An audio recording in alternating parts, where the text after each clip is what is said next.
A historic second impeachment of Trump begins.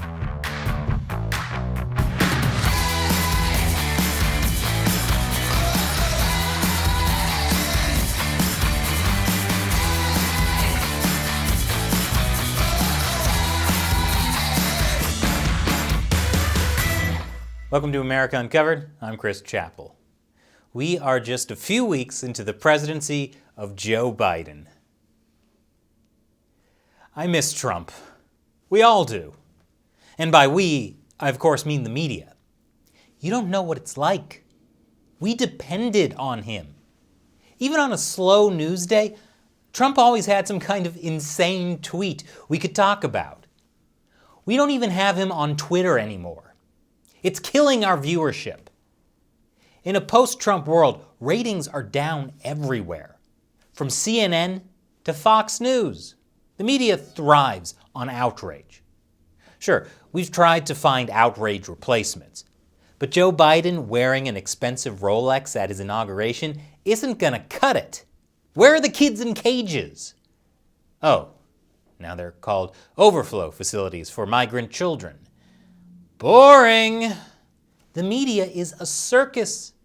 And people don't go to the circus unless there's a show. Luckily, there's another circus in town. Congress. And it's full of clowns. And thank goodness, they really know how to put on a good show. With the second impeachment of Donald Trump. Congress is like Hollywood. Creatively bankrupt and completely out of any new ideas. But when they release a sequel, we all eat it up anyway. What else are we going to watch? Substantive policy debates? No. Bring on Impeachment 2. The impeaching. After a lot of debate, Republican and Democratic senators agreed on the impeachment trial structure. Here's Senate Majority Leader Chuck Schumer. All parties have agreed to a structure that will ensure a fair and honest Senate impeachment trial of the former president. Each side will have ample time to make their arguments, 16 hours over 2 days for the House managers, the same for the former president's counsel. If managers decide they want witnesses, there will be a vote on that, which is the option they requested in regard to witnesses. I mean, you want to drag this out as long as possible. Keep the audience glued to their seats. Seriously, glue them to their seats. We in the media really need the ratings. Of course, Trump's lawyers have called this political theater. They say that as if it's a bad thing. But Trump is a man who understands how to put on a show. He said he was pleased with the bipartisan agreement on trial structure. He said that in this release he calls Statement on the Next Phase of the Unconstitutional Impeachment Trial. Even out of office, he still wears his heart on his sleeve. Can the Senate impeach a president who isn't president anymore? That was the first big question of this impeachment trial. And I'll get to that after the break. Welcome back. Can the Senate impeach a president who isn't president anymore? Well, in a trial memo, Trump's lawyers say the article of impeachment presented by the House is unconstitutional for a variety of reasons, any of which alone would be grounds for immediate dismissal. However, Democrats argue that it's absolutely necessary. Here's Democratic impeachment manager Jamie Raskin at the start of the trial on Tuesday. Their argument is that if you commit an impeachable offense in your last few weeks in office, you do it with constitutional impunity. You get away with it. In other words, conduct that would be a high crime and misdemeanor in your first year as president, and your second year as president, and your third year as president, and for the vast majority of your fourth year as president, you can suddenly do in your last few weeks in office without facing any constitutional accountability at all. This would create a brand new January exception to the Constitution of the United States of America. Yes, we must be able to kick a president out of office even after they're out of office, or else future presidents will do something that would get them kicked out of office right before they're out of office. Trump is accused of inciting insurrection with a speech given at Capitol Hill on January 6th, right before a group of protesters stormed the building. A joint statement on Twitter by the House Judiciary said, "The facts are compelling and the evidence is overwhelming." After months of spreading his big lie that he won a landslide victory in the 2020 election, leading up to and on January 6, 2021, President Trump summoned, assembled, and incited a violent mob that attacked the Capitol. Trump responded on Twitter by saying, well, nothing. Which is a shame because CNN could have made an entire day of programming out of that one tweet alone. At the end of the first day of the impeachment trial, the Senate voted that the impeachment trial was constitutional and could therefore continue. Which is great news for the media, because now we'll have lots of opportunities to write stories on things like why Trump's impeachment lawyer covered his head while sipping water during the trial. Yes, it's a dumb headline, but you would click on it. But while the Senate had enough votes to go ahead with the trial, they don't seem to have the 17 Republican votes needed to actually convict Trump at the end. And yes, the trial is ultimately meaningless because each congressperson has already decided what they're going to vote. Which is why we in the media need to hurry up and write all those impeachment articles about political backstabbing using anonymous sources while we still can. Like this one about how Trump is unhappy with his lawyers, according to anonymous sources. What's that, Shelley? What about substantive coverage of the actual arguments of the impeachment trial? People don't want to watch that.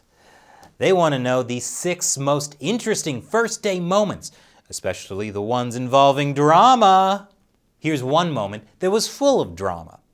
At the start of the impeachment trial, Raskin played a video connecting Trump's speech to the Capitol rioters.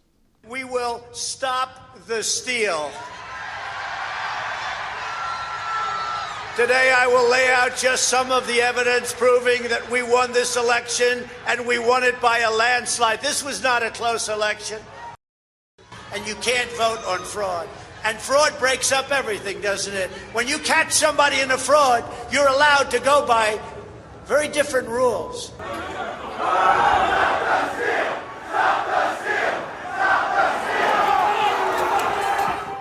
It was a shocking moment in American history, which is why the ratings were so good. However, Trump's lawyers say that's not accurate. It is important to read the speech in its entirety because the House managers played shamefully fast and loose with the truth as they cherry-picked its content. And it's true, they didn't show clips like this. But you have to go home now. We have to have peace. We have to have law and order. Probably because Twitter deleted it shortly after Trump posted it. And it's also true they didn't show clips like this from the Capitol protest.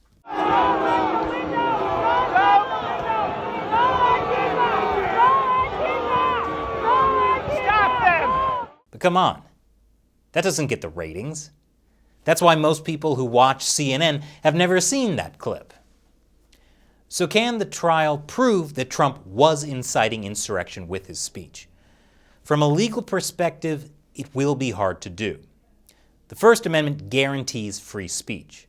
According to one law professor, the court was well aware that speech supporting many movements, left, right, or otherwise, that merely moves the majority to political action, may also lead a minority of the movement to rioting or worse.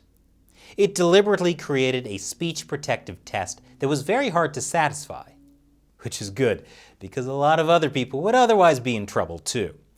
Like when Congresswoman Maxine Waters said she threatens Trump supporters all the time, or when AOC said the whole point of protesting is to make people uncomfortable, or when CNN host Chris Cuomo said this. Show me where it says that protests are supposed to be polite and peaceful. Another challenge with saying Trump incited insurrection in his January 6th speech is that new evidence has emerged. It had already been planned weeks in advance. But as the Washington Post says, the argument has never been that Trump's comments on January 6th are what incited the riot. Instead, It was all the things he said over the past couple months. However, Trump's lawyers also say the House impeachment didn't result from any investigation. Of the 170 footnotes in the trial memorandum, only 3 were citing law enforcement, and the rest were citing media hearsay. What's wrong with citing the media? Look at this evidence. This is treason. This is treason. This is insurrection. This is rebellion. Period. That was a terrorist attack on our Congress today, in our U.S. Capitol. Capitol fell under siege by domestic terrorists. Yes, that's what I said, domestic terrorists. Should there be any more investigation than that?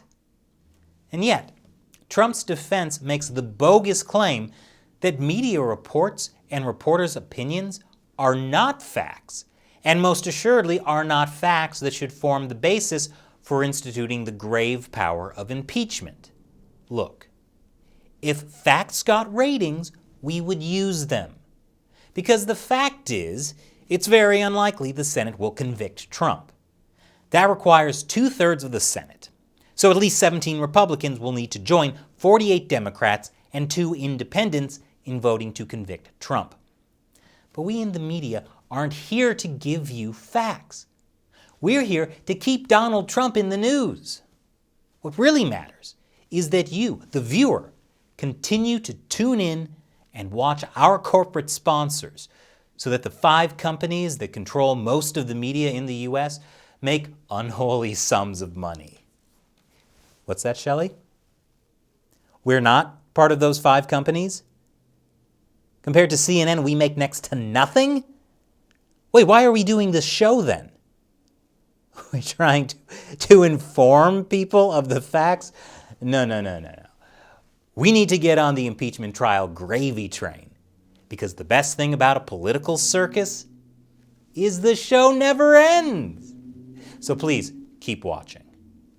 Once again, I'm Chris Chappell. Thanks for watching America Uncovered.